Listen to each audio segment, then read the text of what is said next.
శ్రీలు ethnics start చేసి మే 12కి 3 years complete అవుతుందండి. 3rd anniversary జరుపుకుంటున్న శ్రీలు ఎథనిక్స్కి ఒక రోజు ముందుగానే రాధగారు అండ్ వాళ్ళ సిస్టర్స్ వచ్చి షాపింగ్ చేశారు. 2022 మే 12న స్టార్ట్ అయిన శ్రీలు ఎథనిక్స్ మే 12తో 3 ఇయర్స్ కంప్లీట్ చేసుకుంటుంది.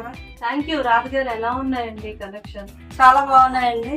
మేము యాక్చువల్గా ఒక్కసారి 2 శారీస్ తీసుకుందాం వచ్చాం. ఇంచుమించు 15-20 చీరలు పట్టుకుని వెళ్తున్నాం. చాలా బాగుంది. Thank you so much. And wish చేయండి. తప్పకుండా చేసుకుంటుంది శ్రీలు ఎథనిక్స్. సో ఇంకా బాగా ఎదగాలి. శ్రీకాకుళం మొత్తం మీద మారుమోగాలన్నమాట. థ్యాంక్ యూ అండి. మళ్ళీ రావాలి. రీజనబుల్ రేట్స్ అండి, బాగున్నాయి రేట్స్ అండి కూడా. మంచి ఆఫర్స్ చాలా బాగా చేసి చేసుకుంటున్నారు. కలెక్షన్ బాగుంది. అందరికీ థ్యాంక్స్. బోలెడన్ని ఆఫర్స్ గిఫ్ట్స్ అండి. మే 12th మర్చిపోకండి. శ్రీకాకుళం ఆఫీషియల్ కాలనీలో ఉంది మన శ్రీలు ఎథనిక్స్. మీరు విజిట్ చేసి విష్ చేసి బోలెడ్ గిఫ్ట్స్తో తిరిగి వెళ్ళండి. సరేనా? Bye bye.